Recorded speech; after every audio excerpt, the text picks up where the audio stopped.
আমেরিকাতে পার্সোনাল ব্যাপারে কথা বলার কোনো কালচারই নেই। মানে কেউ কারো ব্যাপারে ইন্টারফেয়ার করে না।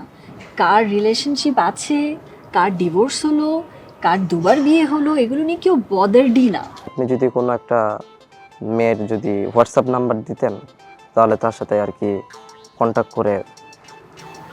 দেখো, আমার যে সার্কেল, আমার সার্কেলের মধ্যে এমন কেউ নাই যারা এইভাবে রিলেশন করে বিয়ে করবে। বিকজ তারা বিলিভ করে কি জানো, যাদেরকে তারা সামনে দেখে, কালচারাল যাদের সাথে একটু ম্যাচ আছে, এবং হয় না ওরা আমেরিকান বেশি প্রেফারেন্সে রাখে রাদার বাংলাদেশ বা অন্য কোথাও কোনো ছেলেকে বিয়ে করে তারা নিয়ে যাবে।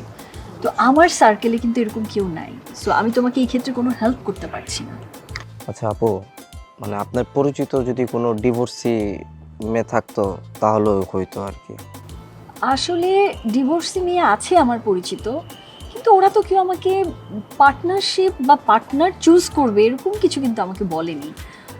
তো আমার মনে হয় না এই ক্ষেত্রেও আমি তোমার কোনো হেল্প করতে পারবো।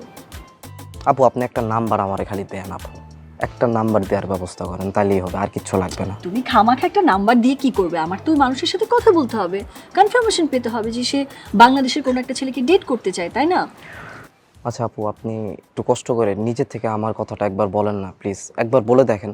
আসলে ব্যাপারটা কি জানো, আমেরিকাতে পার্সোনাল ব্যাপারে কথা বলার কোনো কালচারই নেই।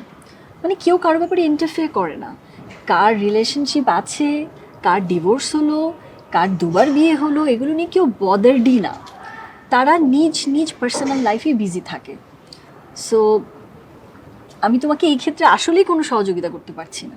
তারপরেও আপু আপনি যদি মানে পার্সোনালি আমাকে কারোর সাথে যদি একটু ট্যাগ করে দিতে পারতেন আর কি, তাহলে ভালো হইতো। আহ, আচ্ছা, তুমি যেহেতু এভাবে বলছো, জি। আমি চেষ্টা করব, উইল ট্রাই। ভাইয়া, আমি আসলে খুব ইম্পর্ট্যান্ট একটা কল করব। সো তুমি এখন যাও, আমি তোমার সাথে পরে এই ব্যাপারে কথা বলবো, ঠিক আছে? তাহলে আমি যাবো আপু? হ্যাঁ, যাও। ঠিক আছে আপু, আসি তাহলে, ভালো থাকেন। একটু দেখেন আপু, হ্যাঁ।